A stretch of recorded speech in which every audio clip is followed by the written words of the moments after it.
Hey guys, what's up? This is Casey. This is Coach Tom. This is Shot Science Overtime number 80. So how these things go is that we have a topic at the top of the show that we talk about for the first 10 or 15 minutes. And then after that, we go to your guys' questions and we try to answer as many questions as we can that you guys send to us about anything basketball related. It can be about shooting, dribbling, ball handling in general, defense, passing, plays, how to get more playing time, athleticism. The list goes on, and is probably there's no real end to it. So if you want to send us your question, make sure you do that. You can send them to us at Shot Science on Twitter. You can also send them to us on Facebook, Google Plus, and in the chat on the video here, or the Q&A on Google Plus in this video.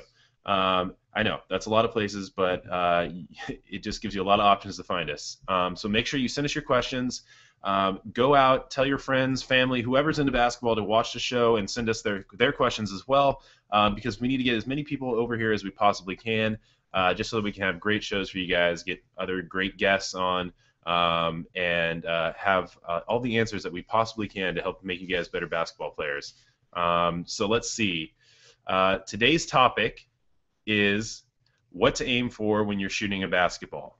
So I'm sure you have plenty of thoughts on that one, right? Yeah, well, yeah. Historically in basketball, coaches, especially younger coaches, probably talk to their players about the target for the shot, and most of them tend to rely on the idea of using the back rim as their target. There are a certain number of coaches who kind of talk about the front rim as their target. Those are the principal targets that use. Once in a while, there's somebody, that I'm talking to the student, and I'll ask them, what have you heard? And they'll say, well, front rim, and backward. Wacky. Yeah. One of the things that we kind of teach everybody is that we want to shoot right to the middle of the basket every time we shoot it. What you find is that if you are successful in hitting the target they're shooting for, like the back rim, typically the ball's not going to go in the basket. It's going to come right back out again. Once in a while, if you have the arc that is up there pretty good, it will hit the back rim and deflect down inward into the basket, but more often than not, it just kicks it back out again. Same, pretty much the truth with the front rim as well. Except from time to time, what will happen is that when the ball hits the front rim and it has a nice arc, it will tend to roll over and into the basket. But what we do is we like to talk about the nest. And the nest for us is the entire inside of that basket, which is 18 inches in diameter. And we want to focus on putting the ball in that particular area. And so we focus on that. Now, from time to time, I'll have people who will get back to me and they'll say, well, Coach, you can't see that. Well, yeah, you can see it. It is just outlined or around the edges of it with that rim. It's very clear. And so we like that as the target, and we refer to that as the nest. And usually after you begin working on that, you'll find that it begins to kind of come into focus a lot better than trying to put the ball on the back rim. Yeah, I mean, if you think about it, if you were to shoot a gun or throw a baseball or whatever, you're aiming at a specific target that you're trying to hit. Right. If you're doing that with a basketball and you're aiming for the front rim or the back rim, I mean, that's where you're probably going to put the ball, because sure, that's what your brain is telling your body to do. Right. And so what you have to really learn to do, and this is not super easy at first. After you get it down, it's really easy. You just got to get over that mental hurdle. Is just thinking about the basket being a bullseye. It's like a dartboard, and all you do is, instead of looking straight on at it, you're just taking it and laying it on top of the rim. And inside of that nest area that we call it, there's the bullseyes are right in the middle of that. And so just think about it. If you're going to throw a dart at that dartboard that's laid down like that, you're going to have to loft it up. You're not going to aim for the front rim or the back rim. I mean, you're visualizing that bullseye in the middle of that rim. And what you can do to kind of have a better feel of it is maybe soften your focus a little bit. You're not just going right in on that specific little tiny area on the rim. You're actually visualizing kind of a broader target where you're softening your focus on, and you're trying to just lay the ball right up into the nest like it's a little egg. Well, that coupled with a nice arc really makes it a lot better too. one of the things you will find with the arc, and we've talked about the arc a lot, but we think that that's really an important part of your shot. And if you get enough arc, what's going to happen because of the attitude or that the ball is coming down toward the nest, is if it does hit the back rim, and once in a while it'll hit the front rim too, but when it hits the back rim on the inside edge, it will deflect it downwards. But otherwise, it's going to kick it out. Yeah, I mean the thing is that you'll probably hear a bunch of stuff from a bunch of different people on what to do and where to aim. Yep. A little bit of it too is just figuring out what works best for you. Sure.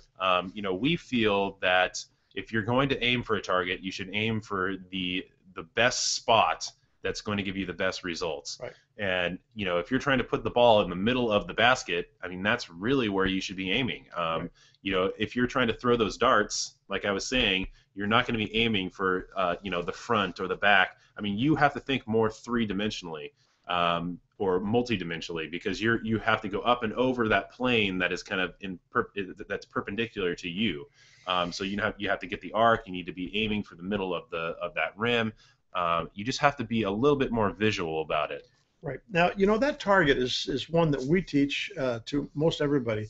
But years ago, back in probably the late 60s, early 70s, John Wooden had a real impact on using bank shots. And that really kind of was the vogue situation for a number of years. And the bank shots, when you were out to the side of the court, you tried to hit the ball off the glass so that it would deflect down into the basket instead of going right to the basket. Well, I think that's kind of changed now. I'm sure there are coaches around who still kind of think that that's important to do. But for us, we just really think that going right to the middle of that basket is the key spot for us. That's where we want to put the basketball. Lay that egg right there. Yeah, and I mean, there are some instances where you would want to use the backboard. Yeah. Things that are, it's kind of like at a 45-degree angle from the basket. There's kind of a zone that bank shots really have a high percentage of if you're able to start kind of getting the mechanics and everything down for those, where you might want to work on that.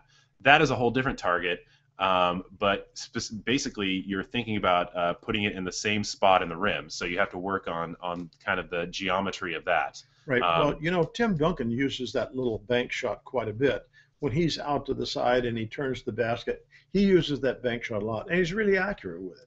And, anybody would be if they worked on that, but we just kind of feel like, for the most part, we want to go right to the basket. Yeah. So, I mean, there's different things you have to consider, but, the main thing that we always teach is that you want to put the ball where you're aiming for it. Yeah. And mostly that's because that's kind of what your body is going to do anyways. And, a lot of people, they want to have that specific point that they can just lock in on, the kind of blinking red lights that they can aim for. But the fact of the matter is that you're not going to get that. And the best way to visualize it is kind of in that multi-dimensional kind of way, where you have to think about putting it right in the nest, right in the middle of that bullseye of that dartboard that you lay down on top of the rim. And that's tough for when you first try it or think about it. Maybe that's a little bit deep, but it really isn't. It's kind of a very simple concept, and you just have to kind of get a start on it, really. Right. And through practice, you're able to do that.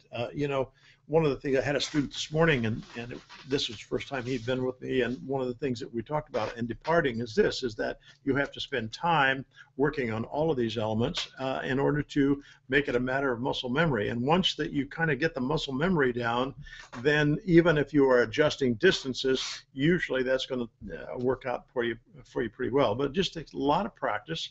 But going right to that nest is really important as far as we're concerned. Right. Okay. So if you guys have more questions on what target to aim for, you can let us know and send us your questions, or you can also go and check out our video that we did on this called The Target for Shooting, the Nest, and you can find that on our YouTube channel. And we kind of explain it with more visuals and stuff like that. But basically, our concept is what we just talked about. And if you do have more questions, just send them to us. Okay, so what we're going to do now is we're going to jump into the Q&A portion of the show here. If you guys had questions, hopefully you send them to us. And if you haven't yet, there's still time. You can send them to us on Twitter. We are at Shot Science. That's probably the best place to send them, because we see those really easily right in front of us.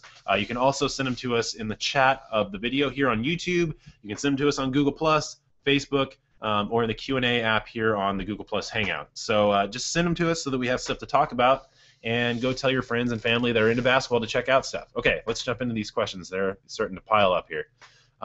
This one is from Smelly Q, who says, "Hey coaches, is it strange that my entire team trusts me running the point guard even though I primarily play the small forward?" No, it's not strange if you're capable. Well, the word that you used there's a trust. They trust that you're going to make good decisions on what you're going to do with a basketball, whether you're the point guard or the two guard or whatever. And so that's not strange in any way. I mean, you should take and look at that as the fact that they really accept who you are as a player, and they rely upon you to pretty much be their leader, even though maybe you're playing the small forward. Yeah. I don't. That's not unheard of at all. No, that's cool. Yeah, I mean, like we always talk about, the best players are the ones that are well developed. They're all around good at everything. They can do a little bit of everything. They could go in and play the post. They could go out and play the point guard. They could play the small forward or whoever. And they can play defense. They can play offense.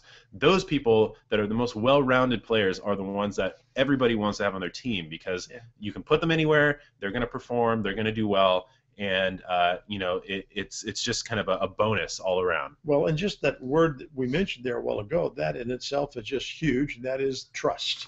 Your teammates trust you that you're going to make good decisions with the basketball. All right, here's one from Tails River, who says, "Hey guys, it's great to finally be able to watch one of your live streams." Oh, that's great. Yeah, great to have you here. Glad you could have you. Send us your questions if you have them. This one is from Bob Angelica, who says, "I'm 5'10", I play center. I'm not too fast or athletic. I have very slow release for shooting, but I'm a great post shooter. I also have, hold on, got cut off here. I also have a sky hook that I make about 40 to 65% of the time, but it's undefendable. I'm a good defender. I'm bulky. I'm tough. I understand how to play as a team on both offense and defense. I'm a decent passer, but inconsistent. My left hand suck. I want to try out for my high school team. Any tips?" Well, work on that weekend for one thing. Yep. And when you get that coming together with the other things that you say you could do there, then it was going to be pretty assured probably you're going to make that basketball team. I say that without even knowing who the other people are, but you've described yourself pretty completely there. And if you can do all those things, plus you've got a weekend as well, that's really cool. Yeah, I mean, I think that some of the key things you talk about here is that you're tough. You do all the little things, blah, blah, blah. You have some of these tools. Those are super important. And if you go look at our video that we talk about how to make the team, and also you can check out our playlist on that, where we have the coach from one of the NBA D leagues talking about that. It really is like people that do the small things and are able to kind of elevate everybody on their team. It's not just people that are doing all the flashy stuff and scoring all the points. I mean, that's important, but these other people are very important as well. They provide leadership, motivation, and they show initiative and all that stuff that kind of gets the rest of the team going. So I would suggest you go check out that video, how to make the team, and the associated videos with that. And also work on your left hand. I mean, that's essential. You want to be an all-around player like we talked about just a second ago. Okay, and good luck. Let us know how it goes. This one is from SSG Quez, who says, "What are some good dribble drills?" Well, we have like a whole playlist of them. Yeah, we do. A lot of them are simple ones that help you develop your weak hand. If you go check out our weak hand playlist, that has a lot of stuff, but we have stuff like the 5 and 3 drill, the dynamic 2-ball drill stuff, Right. spider Figure eight. Yep. I mean, there's a ton of stuff there. So go check out on our channel page. I think you can actually go to the playlist where we talk about how to develop your weak hand, and we have a bunch of dribble drills there. Let's see. Bob Magilica again says, "Are there any drills to improve my sky hook?" Yes. Just getting repetitions in, really. Yeah, that's really what it is. And also kind of approaching it as form shooting as well. Yeah. Where you break it down real slow. You do everything in little tiny increments where you've broken it down into all the little mechanics. You start slow and you build it up, and you work on just getting all the close ones in, take a step back, and just work on it very progressively. Right. Just make sure your stroke mechanics are good, and you can do that by videoing yourself and then checking it out. How does this compare to what we show in our video on the Skyhook? And that usually itself will be a good way for you to maybe adjust and get it down the way you need to have it. Okay. Right. This one is from Basketball X, who says, I play defensive specialist, but I'm kind of short, and all the point guards I know are tall. How do I steal the ball from those super tall girls on the other team? Well, okay. Your main objective should never be to just steal the ball. No, I mean, that's one of those things where when opportunity arises, that's when you take advantage of it. I think that the best thing you can do is just make life difficult for them, beat them to the spots. If they pass the ball, deny the ball for them to get it back.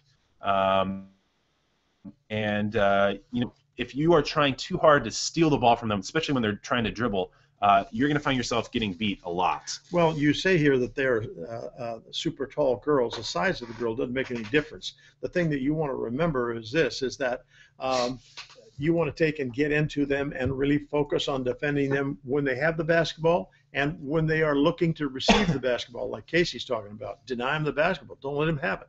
Once they have it, then one of the things that you want to think about is this, not so much stealing the ball, but getting into a position where you can keep them between your legs when they try to drive. It's too often what happens, we go up and we have a staggered stance where we have 1 foot higher than the other. And traditionally in basketball, coaches teach their players to attack that high foot. And what happens is when they attack that high foot, it's a little easier to get by you. If you square those feet up, and you work really hard to stay in front of them, and like I was saying, keep them between your knees, you'll find that you're able to defend them a lot better. And you know, maybe you get a steal here and there, but making that your focus is probably a major mistake defensively because they're going to beat you. Yeah. They're going to beat you. I mean, go check out our Defense 101 video, and that'll give you kind of some pointers on keeping people in between your legs. And also, for me, and maybe it's not as huge an emphasis point for you, is that I think you need to beat them to the spot when they are attacking the basket, or even when they don't have the ball and they're trying to move without the ball. Beat them to the spot. It's really one of those things that will fluster people is if you are there every time they try to attempt to do something. So kind of anticipate where they're going, keep them in front of you, and if you beat them to the spot and cut them off, I mean that's really the best you can do. Well, and forget about how tall they are too. Yeah, to amplify that just a little bit, one of the things that historically for me has been that a lot of young players, and I'm talking about youth through high school, aren't very intense on defense, and so oftentimes they are just kind of gliding and trying to stay in contact. The ones that really are hard to beat are the ones who are in your face, and they are really working hard. When you turn to go to the basket with the ball, they're bumping you. They're just really making it difficult, and that takes time and special effort to learn how to play like that. But the more aggressive that you are on defense, and still not get yourself in foul trouble, is key for everybody on D. Okay, here's one from Miko Ramirez who says, can you give me some tips on how to have a better chance at winning at rock? And I guess that means at basketball. I think that the best thing that you can do is just be a well-rounded player that can do a little bit of everything really well. Make yourself a valuable player that plays hard, shows initiative, shows effort, shows leadership, all of those things. That will give you a better chance at winning for sure. You have to prepare to actually perform. Well, and that's the truth of the whole thing, is that you need to really work on developing your skills. If you have average skills, you're going to be an average player. If you have really outstanding skills, probably you're going to be a way above average player. And the skills that include being able to take care of the ball with your right hand, take care of it with your left hand, with equal ability. So the tip then is to develop your skills so that you're capable of facing most anybody. Right. Okay, here's one from Farasat, who is at Cashdown23 on Twitter, who says, when you're working to increase your vertical, do you have to do the mobility, stability, and strength exercises every day? Well, in general, there is a combination that you do want to do every day. We have our vertical jump handbook that we put together that has our 3-month optimal training workouts for you, all lined up in the way that we think is the best way to increase your vertical using our program. And Chase put that together. He's a certified physiologist and has degrees in exercise science and everything. So he knows what he's talking about. So that would be our suggestion, is to get the Vertical Jump Handbook. And to a degree, yes, you are going to be doing most of those pillars every day. Probably not the power every day. That's something that you kind of build up to, is that. So go check out those videos and check out the Vertical Jump Handbook. Okay? Okay, let's see. This one is from James Anderson, who says, how do I stop getting stripped from going to the hole? Is it because I'm not strong enough, or is it that I'm gathering the wrong way and showing the ball too much? Because when Derrick Rose and Russell Westbrook put the ball up and behind their heads when they go to the hole. Well, you don't want to compare yourself to those guys, but what you want to do is make sure that you're protecting the basketball. I think that's probably the biggest difficulty most young players have when they attack the basketball. They tend to have it exposed. And one of the things that you want to do is if you've got a player on your left, you don't want to have the ball out in front of you. You want to have the ball on the opposite side so that they can't get at it easily. And if they do, they're probably going to be in a situation to foul you. And so protecting the ball as you get ready to go to the basket or as you're going to the basket is really key. And protection is getting the ball into a position where the defense can't get their hands on it. Yeah, I mean, one of the things that I think I see a lot for younger people is that they either have the ball held out in front of them or they're swinging the ball across their body when they're coming in. That is not the kind of stuff that you want to do. You want to keep the ball between yourself and the defense, or keep yourself between the ball and the defense, because that's like kind of a natural barrier when you're going up and trying to do that. So, if the defense is on your back trailing you, you're going to keep it off to the side, and you're going to keep it close to your body until you go up into the shot. If you're holding it out here, or you're winging it around your head, or you're doing crazy stuff with it, that just creates more opportunity for things to go kind of sour. Yeah. So you want to really make sure that you're not doing much swinging and you're not exposing the ball to the defense. Well, one of the things that really exposes the basketball to the defense is that if we're dribbling with our right hand, and as we're ready to pick up, we actually push the ball to our left hand and then bring it back to our right, we're putting the ball there for them to get their hands on it. What we want to do is take the offhand and reach to the ball side so that we don't have the ball coming toward the defender. You want to keep it on the opposite side of your body. And too often, that's what we do. We pound it, pick here, pound it back, and it's exposed it to the defense. Okay, if you guys have questions, make sure you send them to us. We are at Shot Science on Twitter. That's the best place. Or you can hit us up here in the chat, or Google Plus, or Facebook, or wherever. Send us your questions. We got a bunch today, so Twitter is the best place. Okay, this one is from Sapholine Archaria, I guess. Hopefully I didn't butcher that too bad. How do you take on more people at once when your team members are not there to help support? Well, if there's people that have peeled off and they're trying to kind of double team or triple team you, that means that there are people that are wide open on your team. Exactly. Hit those people. One thing I will say, though, is that if people are trying to kind of blitz you and trap you, pick one of those people and go directly at them. Just attack them specifically. If you sit back and wait, those guys are going to trap you, and you're going to be in huge trouble. Attack at least one of those people. Just pick one of them and go at them, and then keep your eye open for a teammate. Hit that person.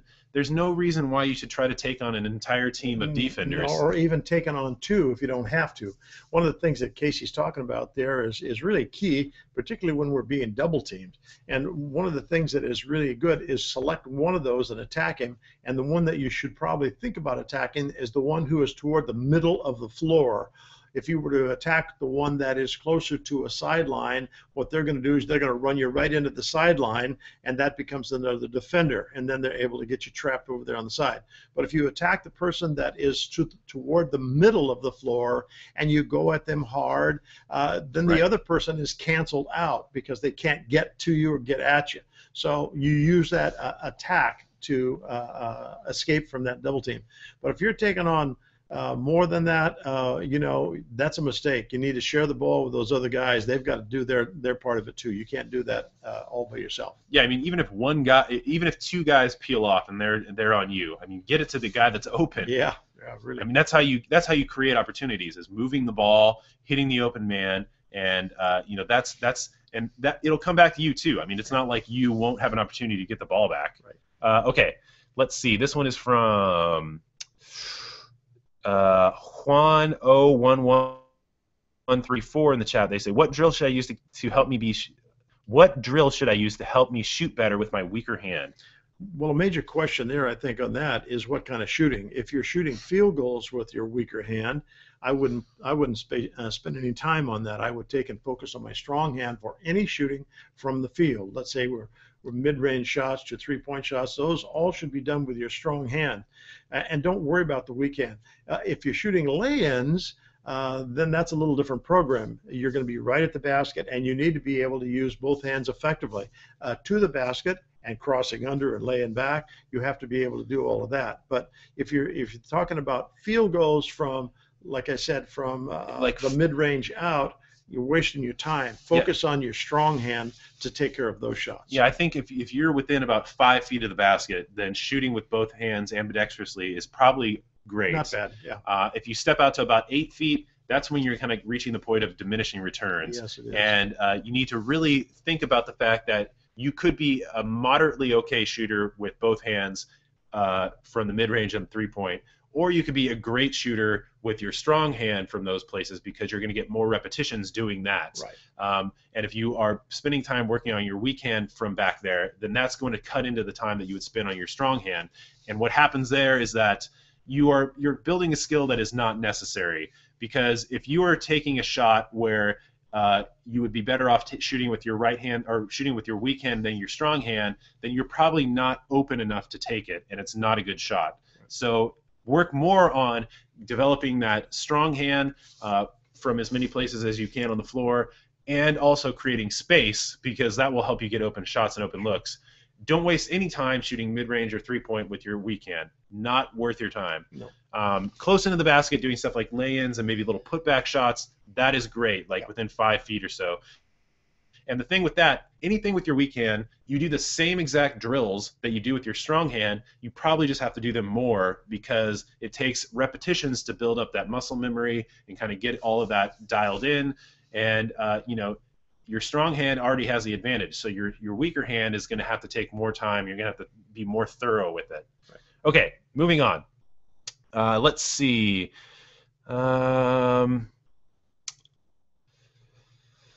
James Anderson again says, I jump high when I shoot, but as the game goes on, I don't get as much elevation on my shot. My question is, how do people like Ray Allen and Andrew Wiggins keep the same elevation through the course of a whole game? Okay, there's a couple layers here. And chime in anytime, but number one is that those guys are freaks of nature when it comes to their ability to jump. I mean, they have an incredible jumping ability. Number two, they also are very conditioned. Those guys are top-level athletes. They spend all of their time working on their athleticism and their conditioning. So, Ray Allen, I'm sure he is shooting and he is also doing his conditioning at the same time. So I'm sure that he's, getting super fatigued, and then he's still working on his jump shot, while he's doing that. So he is conditioning himself while he's working on his skill, which is something you should do as well. Because if you just let's say you just shoot free throws at the beginning of practice, and then you get into a game and it's the fourth quarter and you're super gassed and you go to the free throw line, you've never shot free throws when you're that fatigued. You're probably going to shoot a crappy percentage. So what you want to do is, while you're doing all of the conditioning stuff, like you're playing in games, or you're running and doing sprints, or you're doing jump rope, or you're just generally fatiguing yourself, you want to try to shoot and do different do different drills during that time period, so that you get a feel of what it is like to shoot down the stretch in the fourth quarter. If you don't do that, then you're kind of setting yourself up to be a great free throw shooter at the beginning of the game and a terrible one at the end. Third part of that is that you don't need to jump super high to have a great shot. The thing about it is, you want to jump to what is comfortable and not try to jump as high as you can every time you shoot, because when you do that, you are adding tension to your body. You want to make sure that you relax and you're just jumping what is necessary. Look at somebody like Larry Bird. He's probably jumping an inch or two off the floor. Look at somebody like Ray Allen. He's jumping, 2 feet off the floor. It really is what's comfortable for them, right? Exactly. That's really the key to the whole thing. When you can only jump as high as you can jump. And anytime that you try to jump higher, and like Casey said, this creates tension or tightness in your entire body. The jaws tighten up, all the muscles tighten up, and you're not very effective when you shoot there. But if you are comfortable in the elevation, and if you are using trying to create space before you try to get that shot off, you don't have to jump out of the gym to shoot it. It just happens to be like Casey was saying, that guys like Wiggins and Ray Allen are really unusual jumpers. And if you look at them, I'm sure Ray Allen could probably, I think he's around 40 inches if he just out and out jumping. I mean, he was in the dunk contest. Yeah. I mean, he's a crazy jumper. But but you don't have to be. You take a look at the jump shots of Dirk Nowitzki. I mean, Dirk Nowitzki doesn't elevate very far off the floor. He helps himself he has created that lean away where he leans away from it. It's really hard to get a block of any kind. But the thing is that you don't have to jump really high on that jump shot. Or even like people like Steph Curry or Klay Thompson. Those guys are not jumping 5 feet in the air. I mean, they are literally just getting off the floor barely. Yeah. And here's the other thing too. When you're talking about trying to create space, and I think a lot of people think that if they jump higher, they're going to create the space to get a more open look. That is the worst way to create space, is to try to out-jump the guy that's defending you. Generally, he's going to be unencumbered, not have a basketball in his hands. He'll probably be able to out-jump you, or at least compete with your jump. And the best way to create space for yourself is to learn how to do that, like off the dribble or off of moves, before you even catch the ball or pick it up off the dribble. You want to take a shot where there is no defender even in sight. That is an uncontested shot. That is the best thing that you could wish for, is an uncontested shot. If you're trying to out-leap somebody to get a shot off, probably not a great shot. Nope. The percentage starts to dip very fast. Yeah. And you can imagine what it's like just to shoot an open shot when nobody's there, as opposed to having a guy coming, closing in on you as you're shooting. So really work on creating space that isn't involved in trying to out-jump the other guy. So just a lot of thoughts on that one. Here's one from Basketball X, who says, this may sound really stupid. It doesn't, by the way, but how to make a good screen? Okay, that's a great question. Not too much is really said about screening, but here are the key points as far as I'm concerned. The person who is setting the screen, there's actually several parts of this. The person who is setting the screen, you want to run to the person that you're supposed to set the screen for, and you want to split with your legs. You want to split their near leg so that you're straddling it. And don't be afraid to get out a little wider. Officials will call you if you get spread out too wide, but if you get out as wide as your shoulders, or maybe even a little more, then that works pretty good. Take and put your hands over your manliness, and so you protect yourself a little bit for that person coming into you. And always take and set the screen so that you have the back of your head pointed in the direction where that dribbler is going to go. If we have it pointed in some other direction and he comes off that screen, probably his defender is going to slide right over the top of that screen anyway. So you want to get the back of your head pointed in the direction that you think that he's going to be going as he comes off of that screen. And so that's a side screen. Back screens are similar. You come up behind them and you want to hold that position, and you can set that screen pretty close as you want. You can't come up and bump them, but you can set it pretty close. Yeah, and here's the other thing when it comes to screens too, is that it takes a little bit of time to figure it all out too. Mm-hmm. You have to work on the timing and work on kind of the positioning and anticipation of it as well.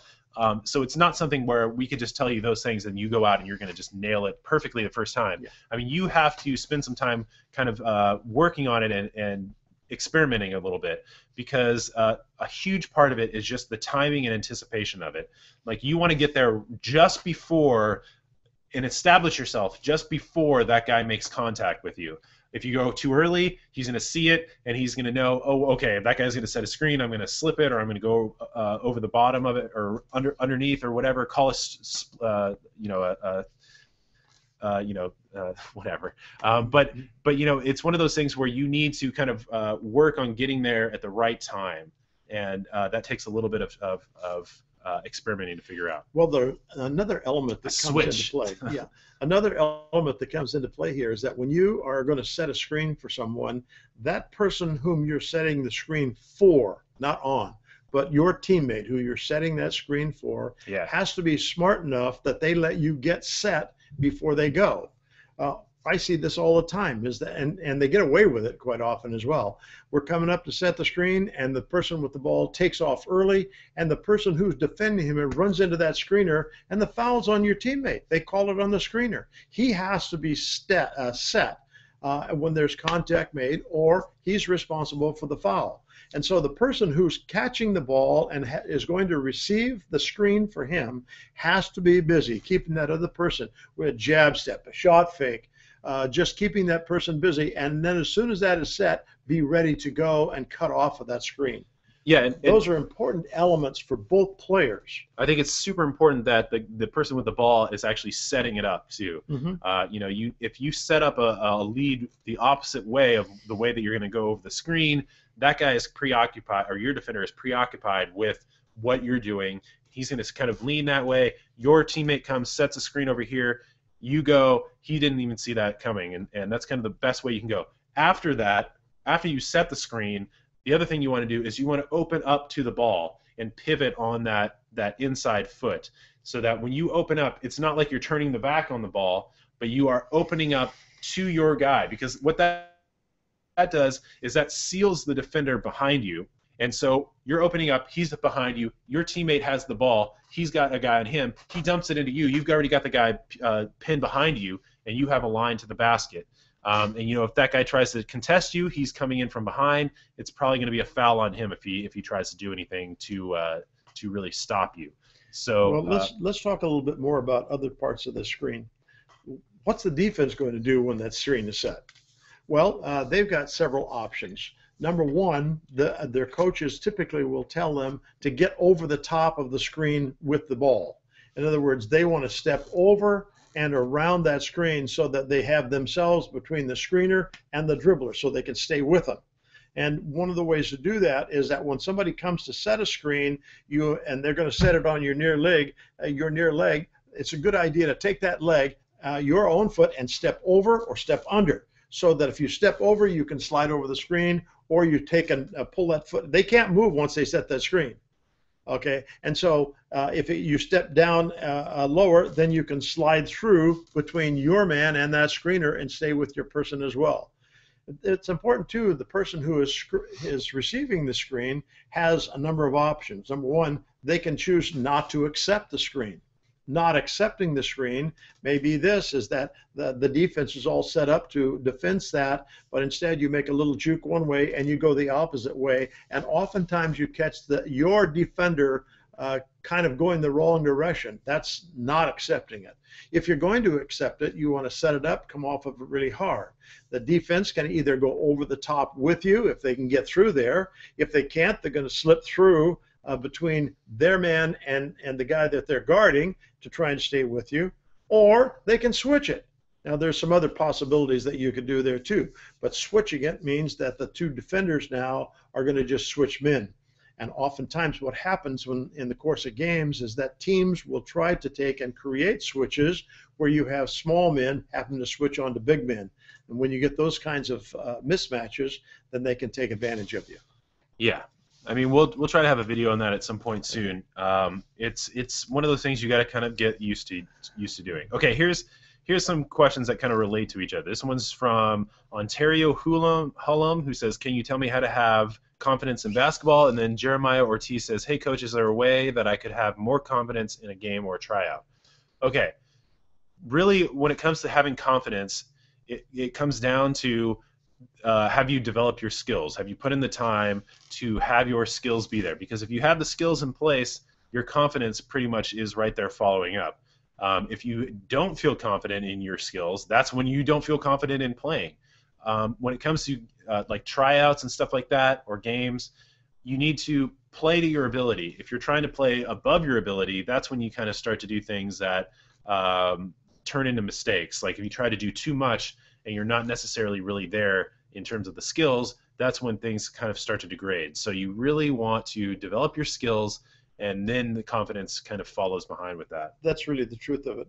I have a student this summer who made a tremendous surge in that direction. Started off not being very confident in herself. It was a girl, a senior in high school, and she's not very confident in herself.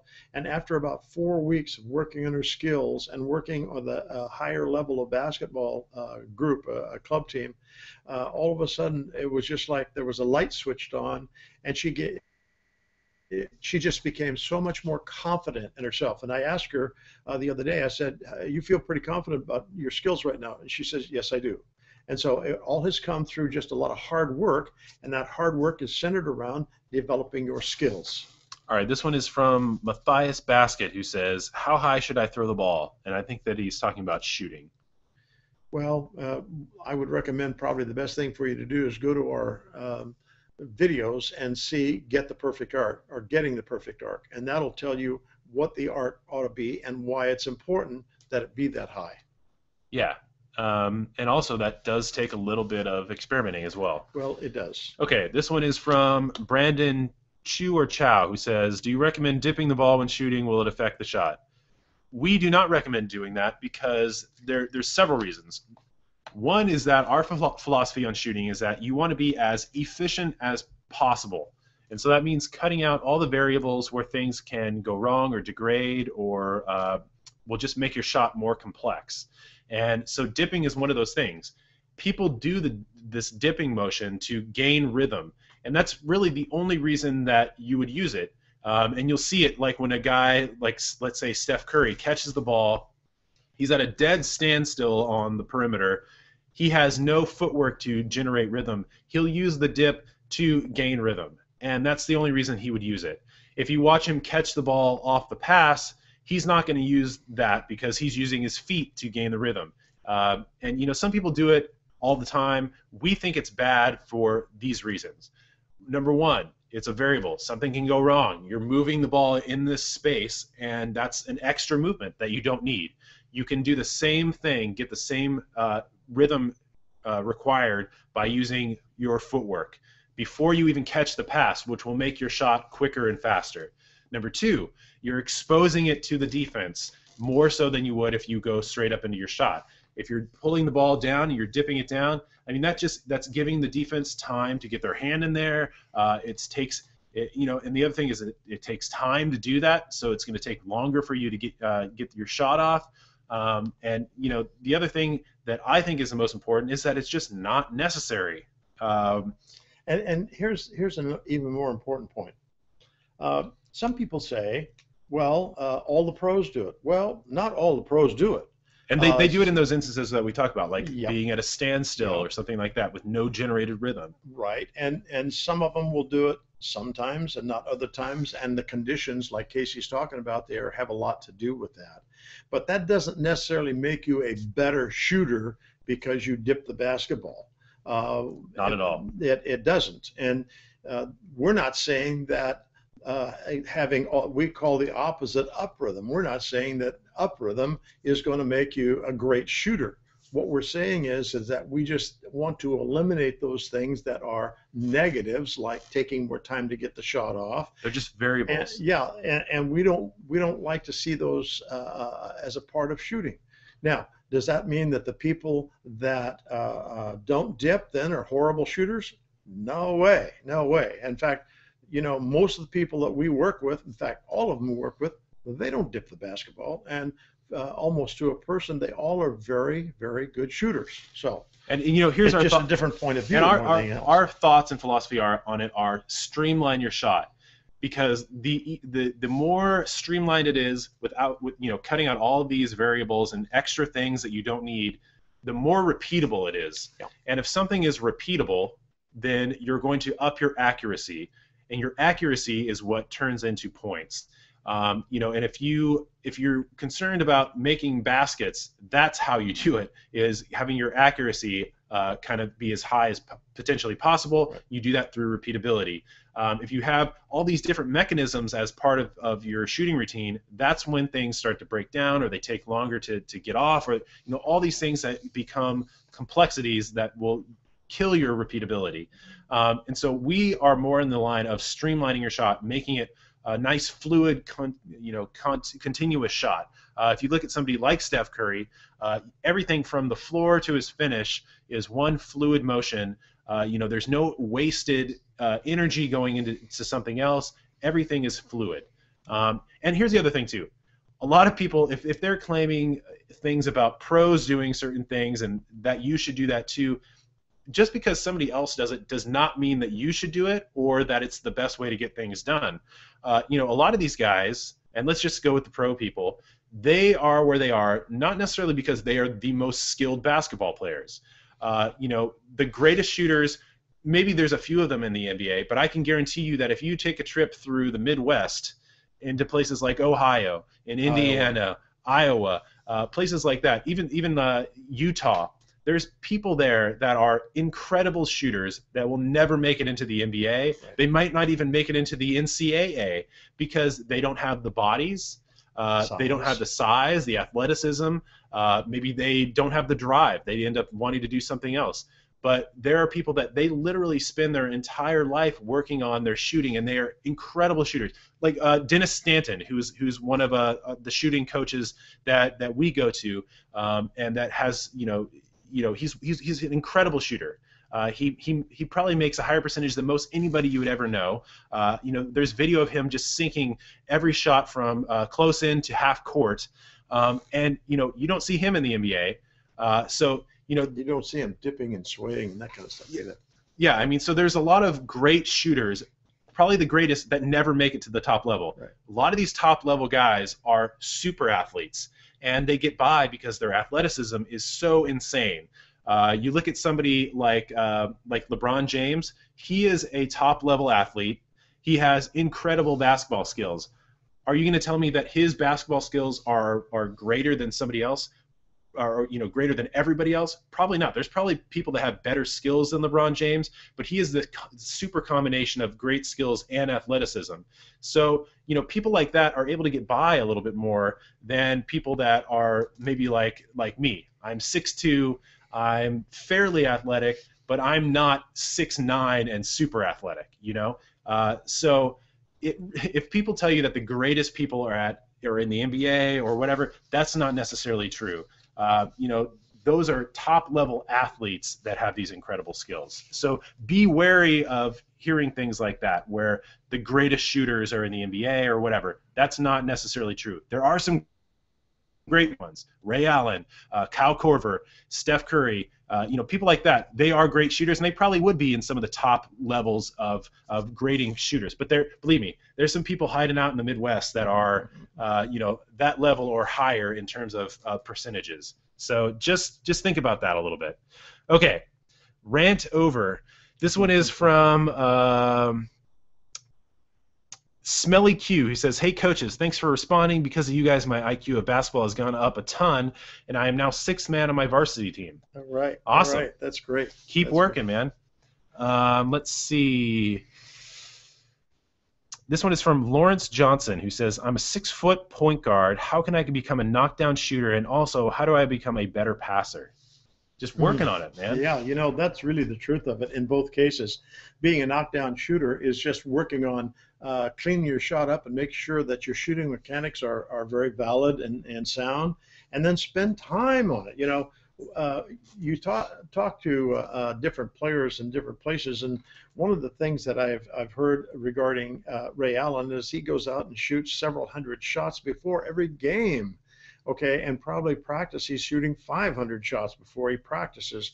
And heard something similar about Steph Curry. Steph Curry. Every day at practice, before practice, he goes out and shoots 1,000 shots. Well, that's how you get better. Is you spend time working on that particular skill. That's how you get really better. What was the other part of that question? And how to become a better passer. Oh, okay. Well, same principles. Yeah. Here's the other thing too, and we talk about it every week. the 3 pillars of practice. You got to work on diligent practice and dialing in your mechanics. So that's doing things like the form shooting drill, breaking things down so that it's very slow and methodical, and you are really dialing everything in so that your mechanics are going to work for you when you start to amp things up.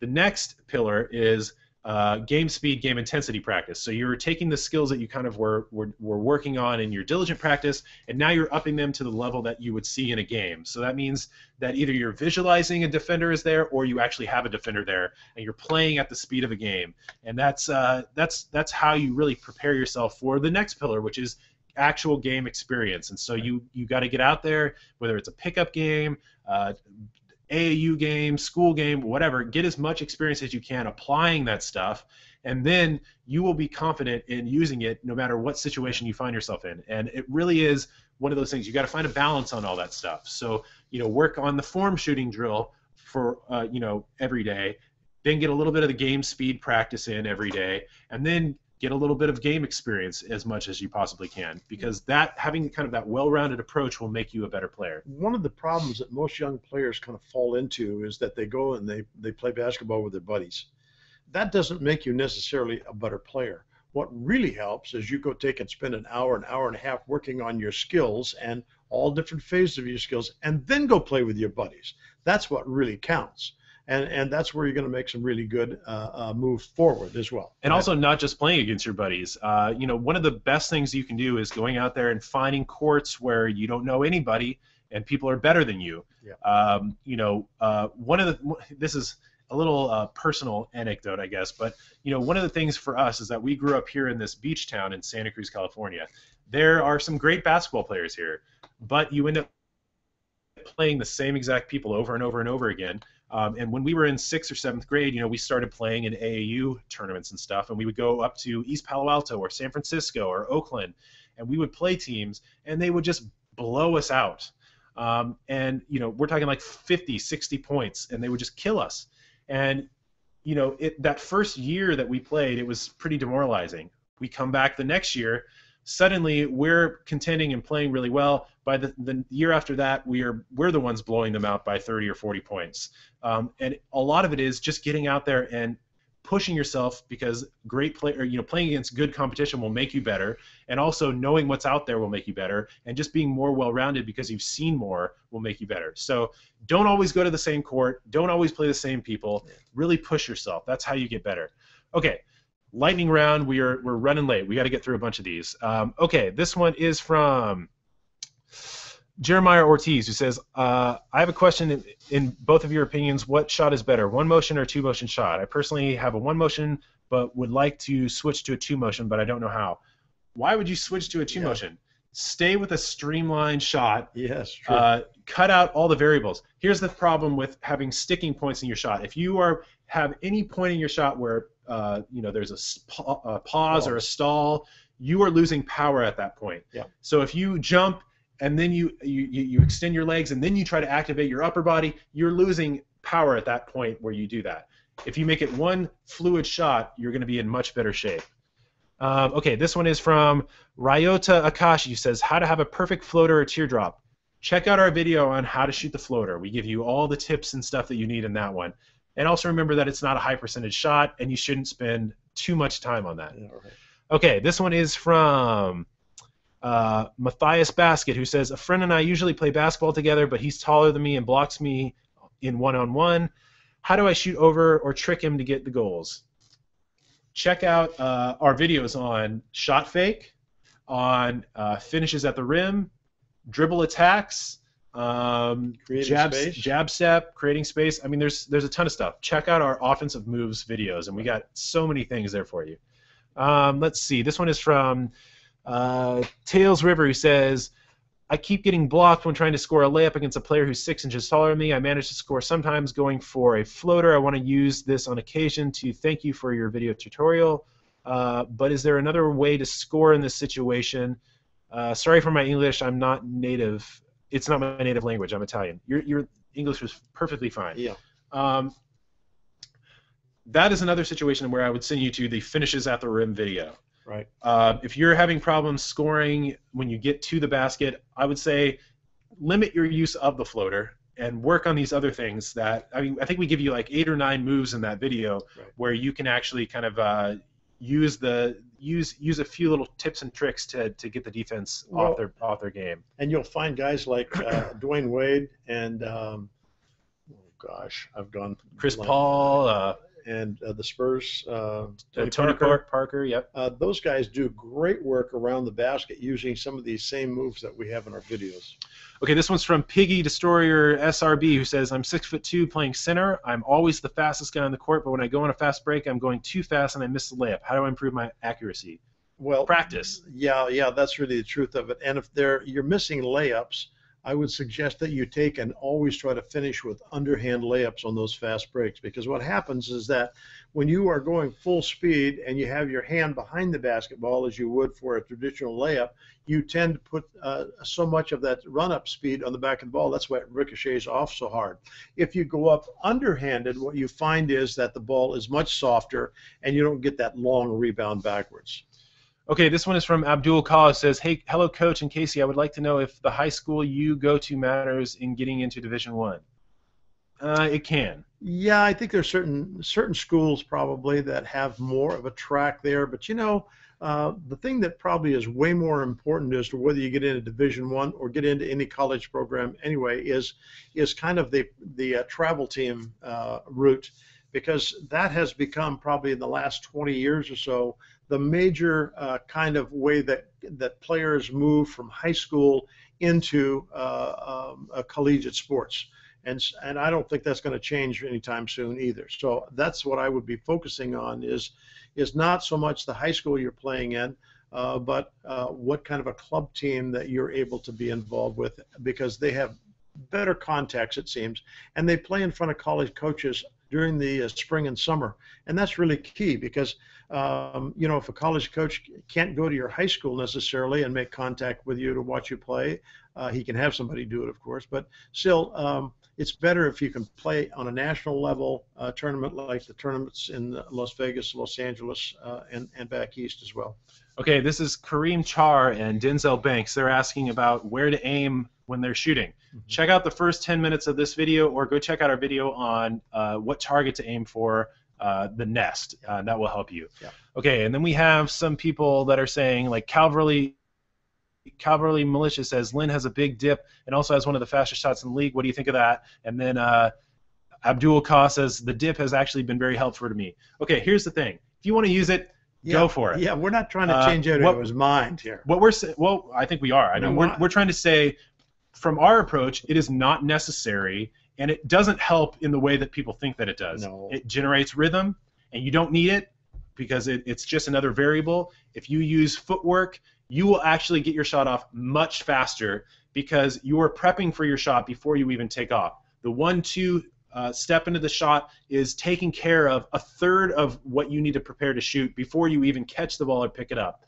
And it also takes care of the rhythm generation that you need. So if you want to argue that it's quicker to dip, that doesn't make any sense because you are actually spending time to do it. Well, not only that, do what you want. Yeah, and that's the other thing. Do what you want. Yeah. We can only explain so much to you. This is how we feel about it, and if you don't abide by that, we're not bothered by that at all. Yeah, but here's the other thing. There are no magic pills. No. And if you think that it's the answer to your shooting, go ahead and use it. But absolutely. But it's not. It's not a magic pill. The magic pill is making your shot repeatable. Yep. Last question. Let's see. This one is from Brian Charles, who says, how can you stay positive when missing open shots? Okay, let me have this one. All right. One of the things that you have to remember is that when you are playing in a basketball game where you are being defended and hounded by a defender, when you are tired because you've been up and down the floor 20 times, the pace of the game is really fast, your success in making baskets is probably not going to be as good as you think it ought to be. And in those cases, you look at some of the best shooters in the world, whether they're at whatever level, you find that the best ones are probably going to be somewhere between 38 and 42% from the field, especially on three-pointers. And some guys excel at, but not many. And so that means that out of 10 shots, you're probably going to miss 6 shots. And the thing that's really important is some nights you're going to go 6 for 10, and maybe other nights you're going to go 1 or 2 for 10, and it all averages out for you. Don't allow yourself to be kind of fall into the doldrums because you think you should hit every shot, because it's not real. Right. Okay. And I think we're going to stop right there, you guys. But we have some great questions that came into the Q&A recently here on Google+, and I'll try to get to some of those when I can later. But there's one about coaching and being a beginner coach from the Netherlands and stuff. I think the answer to that question is really just work on experience and gaining as much as you possibly can, and talking to people and listening to people. But I'll try to get to some of those after we finish here. But I want to thank everybody for all their questions. If we didn't get to your question, it wasn't because we didn't like you, it's because we ran out of time, and there's just a ton of questions to get to.